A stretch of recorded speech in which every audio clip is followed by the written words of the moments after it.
फिरता फिरता चालत चालत चालत हे राज नावाचे ब्राह्मण जे आहे ना, प्रतिष्ठापूर नावाचे नगर आहे, या प्रतिष्ठानपूर मध्ये आले आणि प्रतिष्ठानपूर मध्ये फिरत फिरत आले.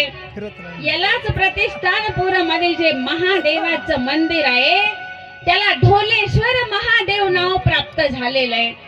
फिरताय फिरताय फिरताय हे देवराज नावाचे ब्राह्मण आणि फिरत फिरत फिरत प्रतिष्ठानपूर नगरामध्ये आले आणि नगरामध्ये आले, शिवालयामध्ये आले. शिवालय यांनी बघितला आणि साष्टांग दंडवत त्या शिवालयाला घातला. ओ ब्राह्मण वा, खाली वाकून दंडवत घाला. दंडवत तिथे घातला. का प्रतिष्ठानपूर या ढोलेश्वर नाव का पडलं असेल हो? तर औरंगजेब आपल्यावरती राज्य करत होता त्यावेळेस, आणि औरंगजेबाने त्यावेळेस असं केलं, प्रत्येक मंदिर असेल हे असेल आपली तोडफोड केली मंदिराची. आणि हा औरंगजेब आहेत ना, आता प्रतिष्ठानपूर मधल्या मंदिरामध्ये आला. त्यानं भगवान महादेवांचं मंदिर तोडण्याचा प्रयत्न केला, पण मंदिरही तुटलं नाही. आणि भगवान महादेवाचं शिवलिंग जे आहे ना त्याला साखळ दंड लावले आणि ओढण्याचा प्रयत्न केला, पण तरीही ते महादेवाचं जे शिवलिंग आहे ते थोडं सुद्धा हललं नाही. म्हणून त्या शिवलिंगाला नाव काय प्राप्त झालं? ढोलेश्वर महादेव.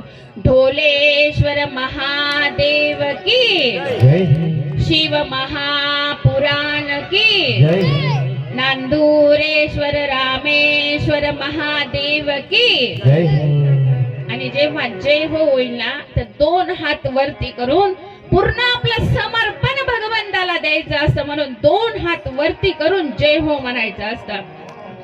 त्याच प्रतिष्ठानपूर मध्ये फिरता फिरता फिरता हे देवराज नावाचे ब्राह्मण जे आहेत ना त्या शिवालयामध्ये आले.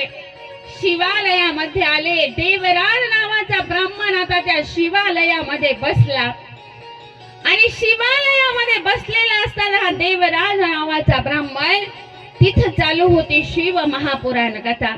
जशी आज आपण इथं कथा श्रवण करतोय ना, तिथं सुद्धा शिव महापुराण कथा चालू होते आणि सर्व श्रोते शिव महापुराण कथा श्रवण करत होते.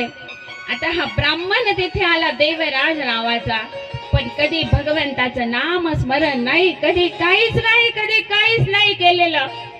पण हा महादेवाच्या मंदिरामध्ये आला. कानावर शब्द काय पडत होते? हर हर महादेव, हर हर हर हर हर हर. वा, एकदा तुमच्यासाठी जोरदार टाळी बघा.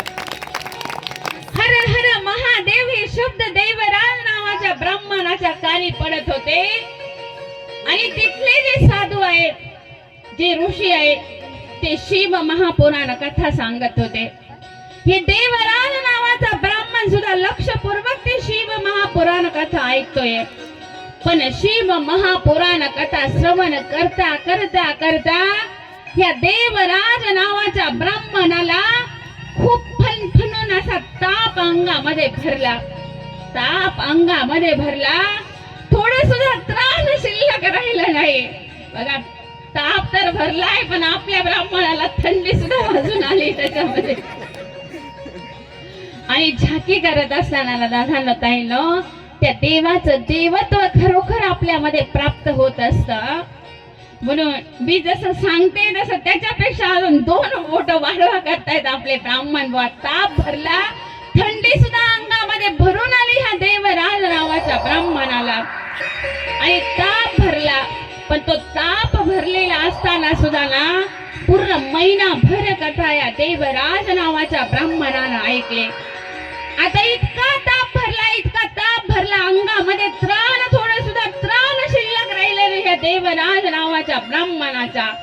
अगदी प्राण निघून जाईल का काय अशी परिस्थिती झाली. अरे खरोखर इतका ताप भरलेला असताना ना या देवराज नावाच्या ब्राह्मणानं शिवलिंगाला मिठी मारली.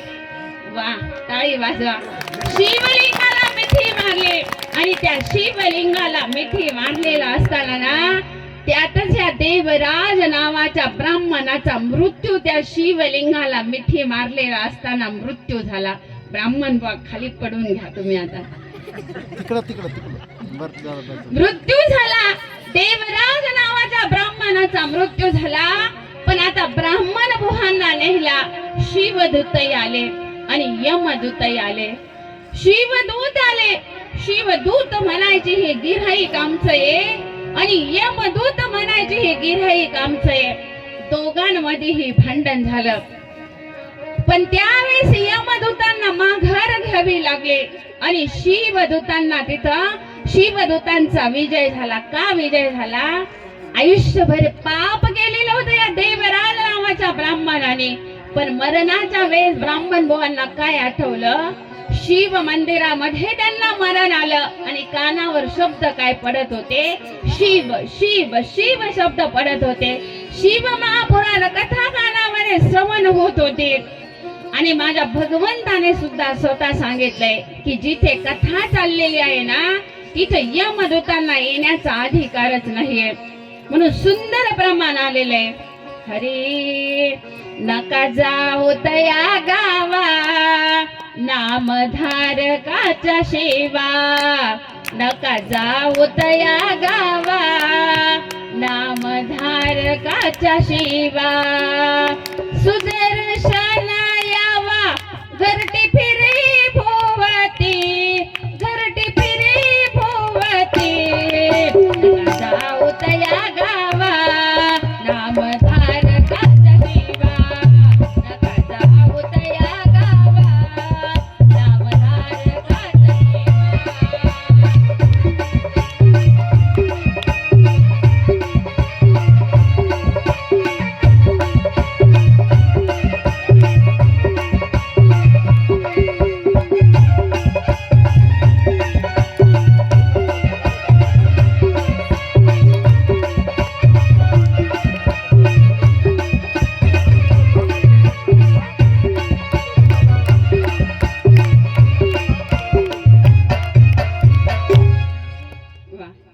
नका जाऊ तया गावा नामधारकाच्या शिवा.